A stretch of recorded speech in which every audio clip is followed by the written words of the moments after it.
पत्रकार सर्व या ठिकाणी उपस्थित आहेत।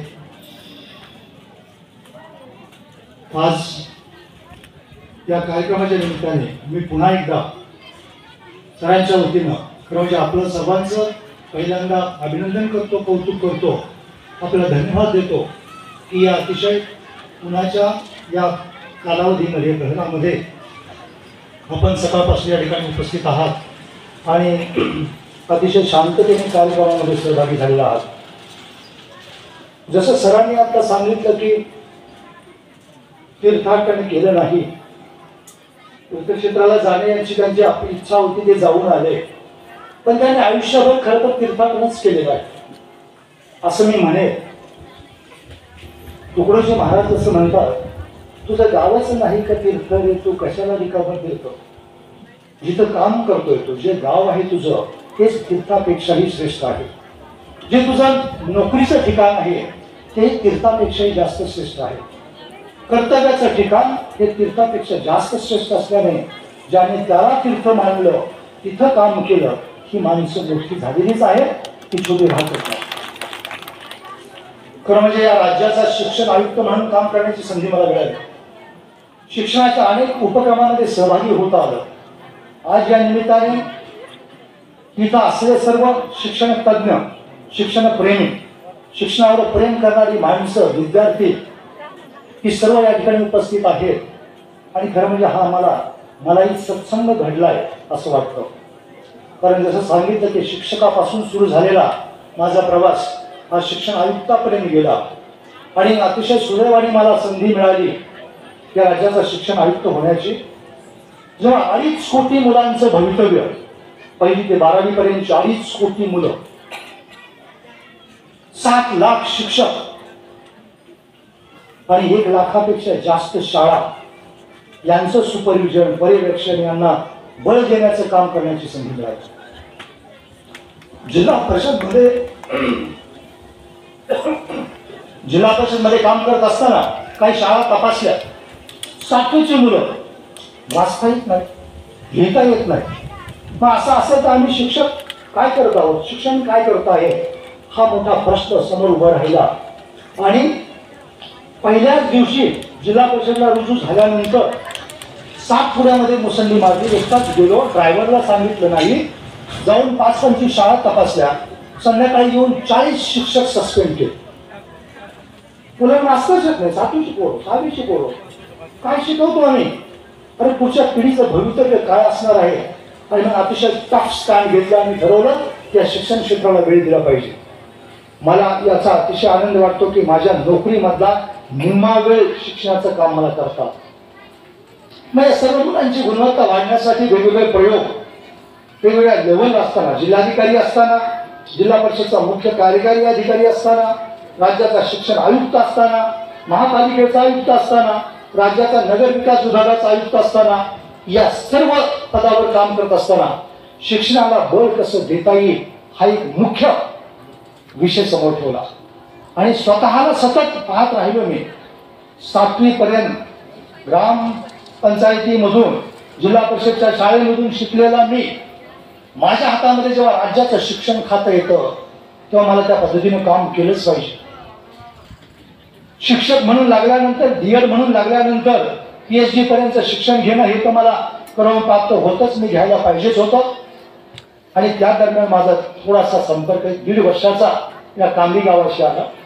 या हदगावरून बऱ्याच वेळा आम्ही जात येत असू, मोंगी, हदगाव, कांबी हे सगळं क्षेत्र मला काही दरम्यान तीर्थक्षेत्रच वाटत होतं। या ठिकाणी असणाऱ्या शाळा, विद्यार्थ्यांची गुणवत्ता ही कशी चांगली वाढेल, पुढे जाईल, या दृष्टीनं जेवढं काम आपल्याला करता येईल तेवढं करायचा प्रयत्न थोडंसं आपण करत होतो। मला आपल्याला हेही नमूद केलं पाहिजे की ज्यांचा आपण सन्मान करतो आहोत ते मुरकुटे सर आणि त्याचप्रमाणे दुसरे जे आपले आज सन्मानार्थी आहेत, शेषरावजी बराड, या दोघांचं मी मनापासून अभिनंदन करतो आणि यांना चांगलं काम करण्यासाठी यांच्या कुटुंबियांनी सर्वस्व पणाला लावलेला आहे। महाराजांनी आता जसं सांगितलं की या ठिकाणी जे वडील आहेत त्यांचे, कुरकडे सरांचे 82 वर्षाचं वय, मी त्यांना विचारलं, आजही त्यांच्या चेहऱ्यावरचं एक चंद्रबळ पहा, एक त्यांच्या चेहऱ्यावरचं ताजे तवाने पण पहा, त्यांच्या शरीराकडे पहा, त्यांनी ज्या पद्धतीनं स्वतःला जपलंय जगलंय, जे सामर्थ्य दिलंय मुलांना दिलंय, ते परावर्तित झालंय मुलाच्या माध्यमातून शिक्षण क्षेत्रामध्ये. आणि आज एवढ्या मोठ्या संख्येनं माजी विद्यार्थी येऊन सत्कार सन्मान करतायत. आणि एवढा मोठा सन्मान कोणाला मिळत नाही सहसा.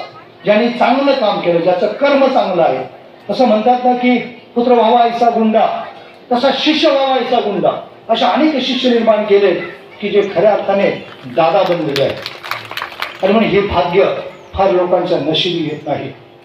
आपण म्हणतो स्वर्ग आणि नरक चांगल्या कामाचं फळ, कर्मण्यवाधिका रस्ते मा फलेषु कदाचन. कर्म करीत राहायचं, चांगलं केल्याचं फळ निश्चितपणे चांगलं मिळतंच. ही उदाहरण आपल्या समोर आहे. मुरकुटे सरांच्या आयुष्याकडे पहा, त्यांच्या तब्येतीकडे पहा, त्यांच्या कौटुंबिक स्वास्थ्याकडे पहा, आई वडिलांच्या पासून तर मुलांपर्यंत पहा. मला जे सांगण्यात आलं त्यामध्ये मला वाटतं तुम्हाला एक मुलगी आणि एक मुलगा. मुलगा M.Pharm झालाय आणि नोकरी करतो आहे, मुलगी इंजिनिअरिंग करते आहे. त्याचप्रमाणे शेषरावजी जे आहेत त्यांना पण मला वाटतं 3 मुली आहेत आणि एक मुलगा आहे जो पुण्याला इंजिनिअरिंग करून जॉब करतो आहे. आयुष्यामध्ये काय हवंय दुसरं? कोणत्याही पालकाला जर प्रश्न विचारला की तुमचं आयुष्यातलं सर्वात जास्त श्रेष्ठ सुख कोणतं, तर आमची मुलं ही सन्मार्गाने चांगल्या लेव्हलला गेलेली आहेत, आनंद निर्माण झाला आहे, प्रगत झाली आहे, याच्या इतकं मोठं कोणतंच सुखाची किंवा समाधानाची व्याख्या माणसाच्या जन्मामध्ये नाही. मुलांना जर आम्ही विचारलं की तुमचा सगळ्यात मोठा आनंद कोणता आहे, तर मुलं म्हणतात की आमचे आई वडील शांततेत असणं, समाधानात असणं आणि त्यांच्यासाठी आम्ही काहीतरी केलंय ही भावना असणं, आम्ही चांगलं यशस्वी झालो याच्या इतकी भावना चांगली आई वडिलांना सुखावणारी दुसरी कोणतीच भावना नाही. पैसा पाणी तुम्ही किती मिळवला, किती मोठे झालात, किती उद्योग व्यवसाय करता आहात, याहीपेक्षा तुमचं स्वास्थ्य किती महत्वाचं आहे, आनंद किती महत्वाचा आहे. आणि हा सगळ्यात जास्त कुठं आहे, तर तुमच्या कर्मामध्ये आहे, तुमच्या नात्यामध्ये आहे, तुमच्या रिलेशन्समध्ये आहे. आज आपण अनेक गोष्टी पाहतोय, जिथं आत्मा ओतला नाही, जिथं प्रामाणिक काम केलं नाही, त्या पालकाची मुलं कधीच प्रामाणिक निघू शकत नाही. ज्या पालकाने आत्मा ओतल्या, प्रामाणिक काम केलंय, दिलेलं काम, सोपवलेलं ड्युटी ही प्राणपणाने निभावली आहे, उत्तम प्रकारे केली, अशाच पालकांची मुलं उत्तम होत आहेत. पुण्यासारख्या ठिकाणची उदाहरण आम्ही पाहतोय. हिट अँड रनची दारू पिऊन 16, 17, 18 वर्षाची मुलं काय करतात हे आपण पाहतोय. आईबाप पण तशाच प्रवृत्तीच्या आहे. पैसा टाका तिकडे खड्ड्यात, हो, पैशाने सगळंच होतंय असं नाही. तुम्हाला सुखच नसेल तर हा पैसा काय कामाचा. जरूर पैसा लागतो माणसाला, पैशाशिवाय जगणं होत नाही, परंतु पैसा किती महत्वाचा आहे हे ठरवलं गेलं पाहिजे. अनेक माणसं पैशाधीश कोट्याधीश आहेत, टाटा बिर्लासारखी आहेत, काही खाऊ शकत नाही. मेथीची भाजी आणि एवढी भाकरी, बाजरीची भाकरी, ज्वारीची भाकरी, त्याच्यापेक्षा काहीच खाऊ शकत. 100 औषधं लागतात दिवसभरामध्ये. BP आहे, डायबिटीस आहे, काय नाही, तर ते पैसा काय उपयोगाचा. पण त्यांच्या दृष्टीनं ते श्रीमंत आहे. ज्यांच्याकडे पैसा कमी आहे त्याला वाटतं पैसा सर्वश्रेष्ठ. अनेक माणसं अशी आहेत की वेळच नाही अजिबात. वेळ महत्वाचा आहे सगळ्यांच्या दृष्टीने. आरोग्य ज्याचं चांगलं आहे, ज्यांचं चांगलं आरोग्य आहे त्यांच्याकडे पहा, मग वाटतं की आरोग्य किती महत्वाचं आहे. सगळ्यात महत्वाचं काय वाटतं माणसाला? आरोग्य वाटतं. कोरोनाच्या काळात भली भली माणसं गेली निघून. त्या दरम्यान जी चांगली होती, सक्षम होती, व्यसनी नव्हती, अशी माणसं टिकली चांगली. अदरवाईज ज्यांना काही प्रॉब्लेम होते खटाखट उचत गेले. मग प्रत्येक माणसाचा जीवनाकडे पाहण्याचा, त्याच्या जीवनामधला महत्वाचा विषय, सर्वात महत्वाचा हा वेगवेगळा असतो. आपण ते पाहिलं पाहिजे. पैसा तर कॉमन आहेच, परंतु याही गोष्टीकडे लक्ष देण्याची गरज आहे. महाराजांनी आता जी उदाहरण दिली तिथं खरं म्हणजे अतिशय अफलातून अशी उदाहरणं होती. ज्ञानेश्वर महाराजांचं उदाहरण, 16व्या वर्षी ज्ञानेश्वरी लिहितात हो, आणि संत श्रेष्ठ होता. संत श्रेष्ठ एवढ्या सगळ्या वेदना, इतकं दुःख, इतका त्रास सहन करूनही मागतात काय विश्वासाठी? कसा आहे बा, कुठली करुणा, कुठली माणुसकी आणि कुठलं प्रेम कसं येतं कुठून आहे मित्रांनो? ज्याचा जास्त संघर्ष आहे ना त्यालाच हे लवकर येतो. तोच विश्वाच्या कल्याणाची अपेक्षा करतो जशी येशू ख्रिस्तांनी केली.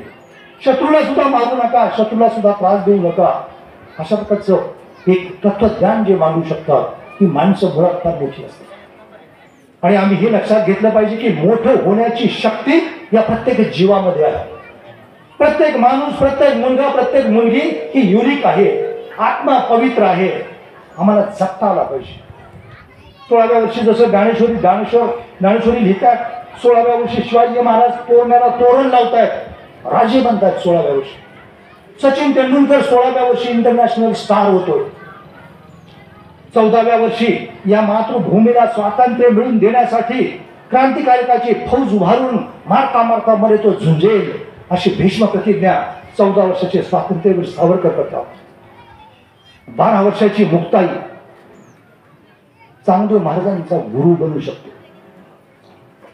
9 वर्षाचा शिरीष कुमार इन्कलाब म्हणून झेंडा धरू शकतो आणि देशासाठी प्राणार्पण करू शकतो. कुठं आमचीच माणसं आहेत, ही आमच्या मध्येच आहेत, हे सगळे आदर्श आमच्याकडेच आहेत. वय कमी वयामध्ये मित्रांनो, मुलांच्या मध्ये, मुलींमध्ये, युवकांमध्ये जी ताकद आहे एवढी ताकद कुणातच नाहीये. आणि ही ताकद आम्हाला सांभाळता आली पाहिजे, ओळखता आली पाहिजे की आमचं लहानपणापासून, जन्म झाल्यापासून 15, 16, 18, 20, 25 वर्षापर्यंत हेच वय आहे आमचं मोठं होण्याचं. आणि नेमकं हे वय आमच्या हातातून निघून जातं दुर्दैवाने. 10, 12 वर्षाची मुलं कितीतरी ताकदीनं उतरू शकतात, मोठी बनू शकतात. आणि ज्या मुलांना लहानपणी मिळालं नाही, ज्ञान मिळालं नाही, त्यांना अभ्यास झाला नाही, तपश्चर्या झाली नाही, अशी मुलं फार मोठी होऊ शकत नाही. हा, ज्यांना जाणीव झाली, मग तो 60 वर्षाचा माणूस असला तरी चालतं, पण ज्याला विश्वाची जाणीव होते, जगण्याची जाणीव होते, आयुष्याची जाणीव होते, तो आयुष्याच्या कोणत्याही टप्प्यावर मोठे होण्याचा प्रयत्न करू शकतो. विद्येच्या बाबतीत सांगितलं गुरुजींनी, आता महाराजांनी सांगितलं, नानाविध रत्नांची कणकांची असती भूषणे फार, परी विद्ये समशोभादायक नसे एकही अलंकार. विद्याची इतकी शोभाच नाही, एवढी ताकद कशातच नाही. आणि म्हणून आपण पहिल्यापासून पाहतो की राजे महाराजे एवढे छत्रपती होते, चक्रवर्ती सम्राट होते, परंतु गुरुच्या पुढे नमन करत होते, वाकतच होते. ही आमची संस्कृती आहे आणि हेच मोठं करणारी आहे, मोठं पण देणारी आहे. याच्यासाठी आम्हाला तपश्चर्या अतिशय महत्वाची आहे. ज्याला तपश्चर्या करता आली नाही, ज्याला काम करता आलं नाही, ज्याच्या कामामध्ये प्रामाणिकपणा नाही, त्या माणसाच्या मोठं होण्याला लिमिटेशन्स येतात. उद्यमेन ही सिद्ध्यंती कार्याने न मनोरथही नाही सुप्तश सिंहस्य प्रविशंती मुखे मृगाः. उद्योगामुळेच काम सिद्ध होतात, नुसत्या मनोरथामुळे नाही. झोपलेल्या सिंहाच्या तोंडात हरण प्रवेश करत नाही. हरणाला शिकार करावी, हरणाला जे सिंहाला शिकार करावी लागते. मोठा आहे, ताकदवर आहे म्हणून त्याला आपोआप शिकार मिळत नाही. तेव्हा मोठं होण्यासाठी ताकद लावावी लागते, परिश्रम लागतात, वेळेचा सदुपयोग करावा लागतो. आणि आमच्याकडे नेमकं वेळेचं महत्त्व आम्हाला आमच्यापैकी अनेकांना कळलंच नाही. सर जे आयुष्यभर आता राबले, त्यांनी इथून पुढं आराम नाही करायचा. माझं त्यांना हेच म्हणणं असेल की या लेव्हलला माणसं आल्यानंतर इथून पुढची बुद्धी प्रगल्भ झालेली आहे, भावना, मन बनलेलं आहे. जे बनवायला 60 वर्ष लागली, 58 वर्ष लागली, हे आता इथून पुढं फक्त आणि फक्त पाझरणार आहे समाजाच्या स्वास्थ्यासाठी, युवकांच्या कल्याणासाठी, या भूमीसाठी, समाजासाठी उत्तम आणि उत्तम देण्याची आता हीच वेळ आहे. त्यामुळे आराम अजिबात करायचा नाही. वाचन करत राहा. इतर ज्या गोष्टी समजून घेता आल्या नाहीत त्या समजून घ्या. नवीन नवीन स्किल समजून घ्या. तुमच्या माझ्यासारखी माणसं जी आता पुढच्या पिढीत गेलेला आहोत, आम्ही कम्प्युटर किंवा इतर काही सगळ्या गोष्टीमध्ये ऑनलाईनमध्ये मागे पडतो. गेलं पाहिजे, त्याच्यामध्ये काम करण्याची गरज आहे. त्याचे तोटे भरपूर आहेत. आज मुलं काय करतात, किती वेळ कम्प्युटरमध्ये घालवतात, मोबाईलमध्ये किती वेळ जातो हे आपण पाहतोच. पण एका बाजूला सामर्थ्यही त्याच्यामध्ये आहे, ते सामर्थ्य पण देतो. त्याचा वापर कसा करायचा? गुलाम आहेत होते कम्प्युटर किंवा तुमचे सगळे ते गुलाम आहेत. त्या गुलामाला कसं वापरायचं हे आम्हाला कळलं पाहिजे. सामर्थ्य आहे तिथं, उपयोग करून घेतला पाहिजे, अभ्यास केला पाहिजे, शिकलं पाहिजे. त्याचा वापर कसा करायचा हे पाहण्याची गरज आहे. मित्रांनो, आम्हाला आमचा देश हा महासत्ता होतोय, झालाय. या देशामधल्या लोकांच्या मध्ये प्रचंड ताकद आहे.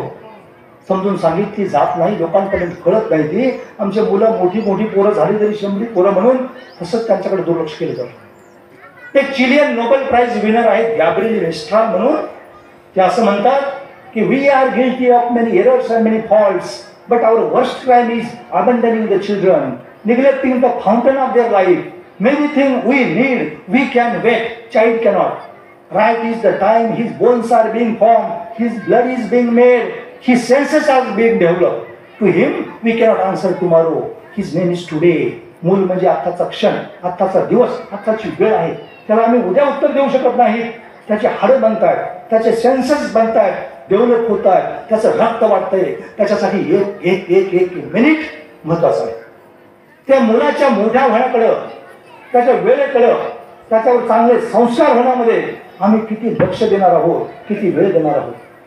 आज आम्ही पाहतो अनेक घरामधून आई वडील वेगळा आपले चॅटिंग करतात, व्हॉट्सअप चालू आहे, आईचा वेगळा, वडिलांचा वेगळा, मुलं काहीतरी खेळतात, वेगळंच काहीतरी करतात. आणि पुन्हा आपण म्हणतो काय करावं, मुलं ऐकतच नाही. किती पालकांचा अनुभव आहे? जवळपास 80-90% मुलांचा अनुभव आहे. मुलं ऐकत, पालकांचा अनुभव आहे, मुलं ऐकतच नाही. अरे कसे ऐकतील? तुम्ही नकली आहात त्यांच्या समोर.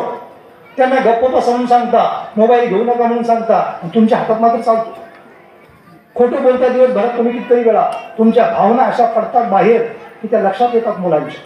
छोटं तानं आणि पिणारं मूल सुद्धा घरच्या माणसांच्या भावना कोणत्या आहेत हे जाणतं, ओळखतं. नकलीपणा उपयोगाचा नाही. आणि जिथं जिथं पालकांच्या मध्ये नकलीपणा आहे तिथली मुलं आपोआप सगळं ऍब्सॉर्ब करतात आणि मुले नकली बनतात. मग खोटारडेपणा, न ऐकणं, अभ्यास न करणं, वाममार्गाला लागणं हे तर नित्याच होत चाललंय. मित्रांनो, फार जबाबदारीनं आणि काळजीनं या गोष्टीकडे पाहण्याची गरज आहे. जिथला पालक जागृत, जो पालक प्रामाणिक, पालकाची अवस्था ही सुसंस्कारित बियाणासारखी आहे. बी सुसंस्कारित झालं आणि जमिनीत गाडून घेतलं तरच चांगलं झाड, चांगली फळं, चांगलं पीक येऊ शकतं. नुसतं लोकांच्या नावाने आरडाओरड करण्यात की समाज बिघडलाय. कम्प्युटरायझेशन झालंय, नेट आलंय, मोबाईल आलेत मुलांच्या हातामध्ये, यांनीच फक्त मुलं बिघडतात असं नाही. जरूर बिघडतात, नो डाऊट. पण शिक्षक आणि पालक त्या दोघांची ही भूमिका अजून अत्यंत महत्वाची आहे. आणि ती जोपर्यंत आम्ही राखणार आहोत तोपर्यंतच या समाजाचं स्वास्थ्य, पुढची निर्मळ आणि चांगली पिढी ही राहणार आहे. त्याला करते करो ते आम्हीच दोघं आहोत. आता बऱ्याच वेळा आम्हाला असं दिसतं, मी पण पाहिलं राज्यामध्ये सगळं 35 वर्षामध्ये 30 बदल्या अनुभवल्या महाराजने. 35 वर्षामध्ये 30 बदल्या. चांगलं काम करतो म्हटल्यावर ठोकला, बदलेच. या राज्याचा फूड आणि ड्रगचा कमिशनर, महाराष्ट्राचा अन्न आणि औषध प्रशासनाचा आयुक्त म्हणून मला काम करण्याची संधी मिळाली. मी चार्ज घेतल्यानंतर तसं नाव तर होतंच माझं असं धडाकेबाज बुलडोझर चालवणारा अधिकारी म्हणून. जेव्हा चार्ज घेताना पाहिलं तर महाराष्ट्र सगळा भेसळ भेसळ भेसळ. कुठं भेसळ नाही. शेतकरी गाईचं दूध काढतोय, अक्षयतोषी नेण्यापासून शेतकरी सुरुवात करतोय.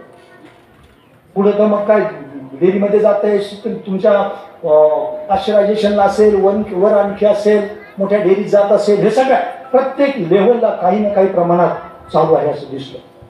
मी ठरवलं की हे मोडून काढणार. तेलामध्ये भेसळ, किराण्यामध्ये भेसळ, कॉस्मेटिक्समध्ये भेसळ, औषधांमध्ये भेसळ, कुठं भेसळ नाही. मी म्हटलं माझ्यासारखा संवेदनशील अधिकारी जर या पदावर आला तर मी हे मोडून काढलं पाहिजे आणि हा महाराष्ट्र 6 महिन्यामध्ये भेसळमुक्त करेल अशी शपथ घेऊन उभं राहिलो. शाळांच्या मधून गुटख्याचे दुकान बाहेर लागले. शाळेच्या बाहेर 40% मुलं गुटखा खाणारी मी पाहिजे. हायस्कूलची वरची जी मुलं होती त्यातली जवळपास 30-35% मुलं बिअर पिणारी मी पाहिजे. आणि कॉलेजची तर तुम्ही विचारूच नका. आपण शॉक बसेल अशा पद्धतीने.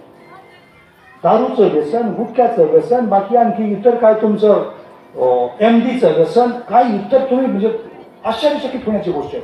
आम्हाला काहीच माहित नाही. मुलं जातात चांगल्या ठिकाणी, चांगल्या ठिकाणच्या शाळा आपण म्हणतो ना, त्या सगळं बकवास आहे बऱ्याच ठिकाणच्या.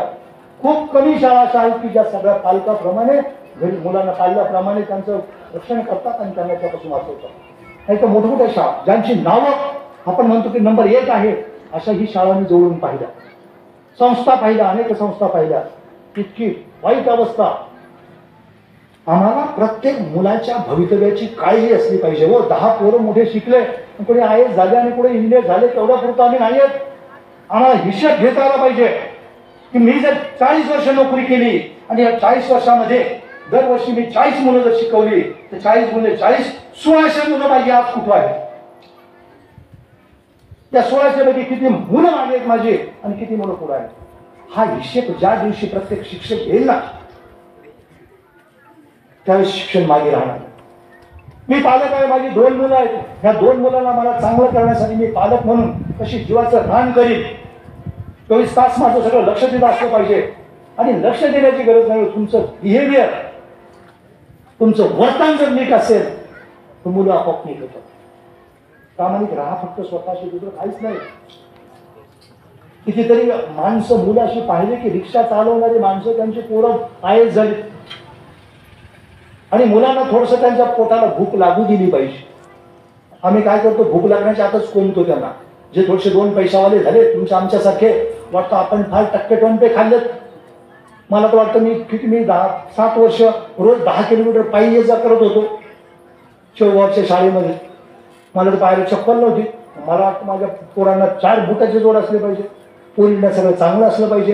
15-16 वर्षाचं पोरगं झालं की वाटतं याला स्कूटी घेऊन दिली पाहिजे, त्याला गाडी असली पाहिजे, आता तो कार असली पाहिजे. हे सगळं होतं सुरू. जोपर्यंत या आत्म्याला त्याचा संघर्ष होत नाही परिस्थितीशी, मुलांचा पोटाला भूक जोपर्यंत लागत नाही तोपर्यंत क्रांतीच होत नाही. आमची सगळ्यांची टेस्ट आहे की मुलांना किती जपवायचं, किती चांगलं परिस्थिती निर्माण करून द्यायची की त्यांना मधून मधून संघर्षाचा पावित्र्य त्यांना घेता आला पाहिजे. त्या दृष्टीने आम्हाला त्यांना लढवायला तयार करता आलं. जी मुलं पालकांना खूप मोठ्या प्रमाणात सुविधा देतात ते क्राईम करतात, क्राईम गुन्हा करतात. त्या पुढच्या मुलांचं, पुढच्या पिढीचं भवितव्य गारद करायचं काम तुमच्या माझ्यासारखे जे सोपाळ सुशिक्षित 2 पैसे मिळवणारी अशी माणसं करत आहेत असं माझं मत झालं. गेल्या 40 वर्षापासून शासनाच्या विविध स्तरावर नोकऱ्यांमध्ये प्राध्यापक म्हणून, शिक्षक म्हणून काम करताना जे अनुभव जोडून पाहिले आणि 24 तास वाहून घेऊन जी ड्युटी केली त्याच्यातनं काही गोष्टी अशा उघडल्या की बाबा हे असं आहे. नुसतं त्यांच्यावर भाराभार तुम्ही उपकार केल्यासारखे त्यांना त्याचं लक्षही नसतं. तुम्ही एखाद्या मुलाला समजा तर खूप म्हणजे चांगल्या परिस्थितीमध्ये ठेवला आहे, त्याला एखादी नवीन गाडी चालतो, आज वाढदिवस आहे, परवाची केस पाहतोय आपण पुण्याची, 12वी होतोय पोरगा, फार काय काय दिवे लागत होतं असं नाही ना. लगेच कोणती कार, कसली कार, कशा पद्धतीने चाललंय, कारच्या काय लिमिटच राहील. आणि हे जर थोपायचं असेल तर प्रत्येक पालकाला आणि शिक्षकाला खूप मोठी जागल्याची भूमिका निभावण्याची गरज आहे. आणि प्रत्येक माणसामध्ये घरोघरी ज्ञानेश्वर जन्मते असं आपण म्हणतो.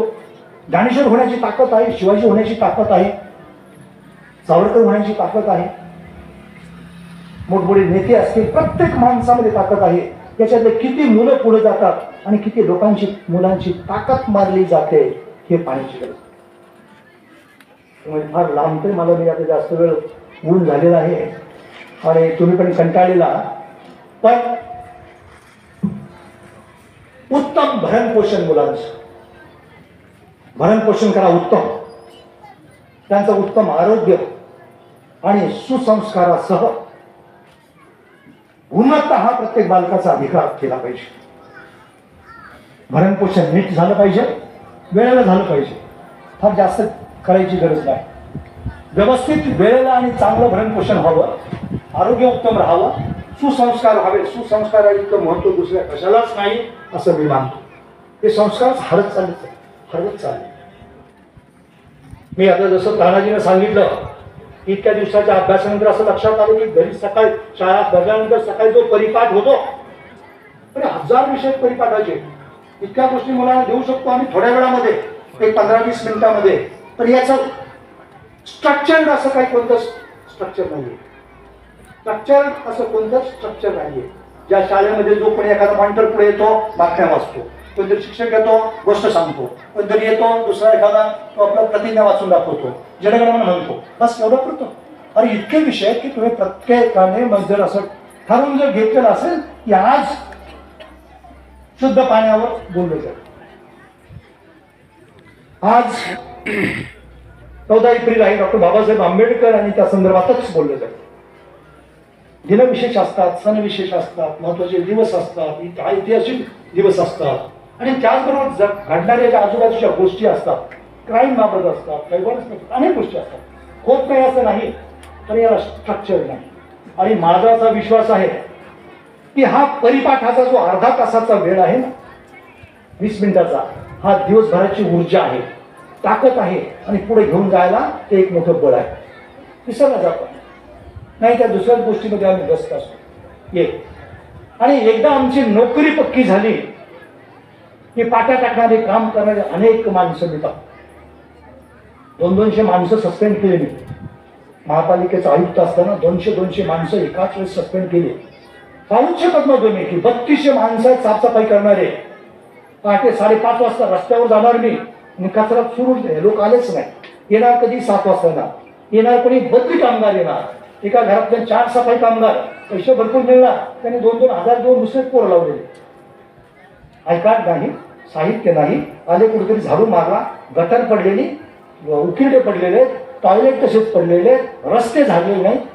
अक्षरशः गेल्या 20 वर्षापासून रस्ते झाडण्याचं आणि टॉयलेट साफ करण्याचं कामही या माणसाने केलं. महाराष्ट्रामध्ये पहिला IAS ऑफिसर की ज्याने टॉयलेट सुद्धा साफ केले आणि अनेक वर्ष ही चळवळ उभी केली. स्वतः जोपर्यंत करत नाही. मला मागाशी खूप आनंद वाटला की हे आमच्या काही अनुभव सांगत असताना काही माझी विद्यार्थ्यांनी कोणी एका प्राचार्याने त्यांनी सांगितलं की सर अगोदर येऊन खड्डे खणून झाडं लावणं आणि पाणी देणं हे करत होते. केलंच पाहिजे, आमची संस्कृती आहे. प्रत्येक माणसाला प्रत्येक गोष्ट करता आली पाहिजे. मला बाथरूम का साफ करता येऊ नये, मला टॉयलेट साफ का करता येऊ नये, लाईट गेला असेल थोडाफार छोटा मोठा मला का करता येऊ नये. माणसामध्ये एवढी ताकद आहे, तुम्ही 100 शेकडो गोष्टी करू शकता. आम्ही जर एवढं पाहिलं की आम्ही शिक्षक झालो बस फक्त जाऊन शिकवणार, किंवा आम्ही आता एखादा क्लर्क झालो तर बाहेर आम्हाला जायचं नाही. अरे तुमचं आयुष्य फुकट चाललंय. एवढा वेळ आपल्याकडे असताना एकाच वेळेस 100 गोष्टी करायची ताकद या माणसामध्ये आहे, की आम्ही विसरतो आहोत. किंवा जागे होण्याची गरज आहे, मोठ्या माणसाने जागे होण्याची गरज आहे. शिक्षकांनी ते जागा झालंच पाहिजे. संस्था चालक सुदैवानी संस्था इथं उभी झाली, 92 पासून संस्था निघाली, गावाचं भाग्य उजळलं. पण याचबरोबर आता आणखी जास्त गुणवत्तेने आपल्याला कसं पुढे जाता येईल हे करण्याची सुद्धा एवढीच गरज आहे असं मला वाटतं. हे ब्रह्मांड आहे, विश्व आहे. जो जे मागेल तो ते मिळण्याची ताकद त्या विश्वामध्ये आहे. लॉ ऑफ अट्रॅक्शन ज्याला आपण म्हणतो. संकल्प करा, जे पाहिजे ते मागा, ते मिळाल्याशिवाय राहत नाही. प्रत्येक माणसाला मिळू शकतो, फक्त तेवढा संकल्प तुमचा मजबूत असावा लागतो.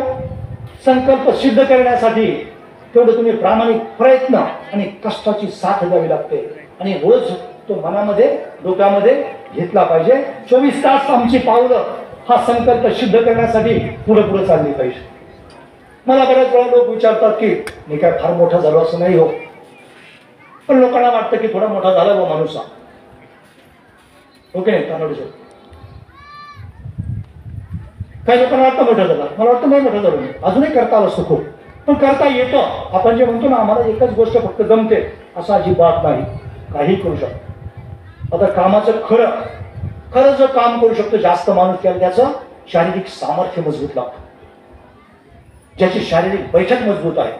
आणि मला आठवतो जेव्हा कामीला शिक्षक म्हणून मी काम करत होतो, साधारणतः 20-21 वर्षाचं असेल ना, 20-21 वर्षाचं.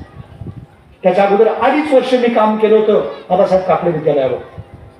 18 वर्षाचा असताना नोकरीला लागलो, 2.5 वर्ष शिक्षक म्हणून काम केलं आणि नंतर 1.5 वर्षासाठी काम विभाग.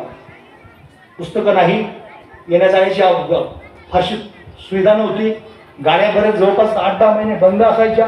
मग बरेच वेळा चापडगाववरून, बोदेगाववरून, आलमटाकडीवरून हा सगळा काळा चिखल तुडत 12-12 किलोमीटर आम्ही पायी चालत, तेवढं चिखलात. त्याच्यामुळे रोज जाणं होत नसायचं.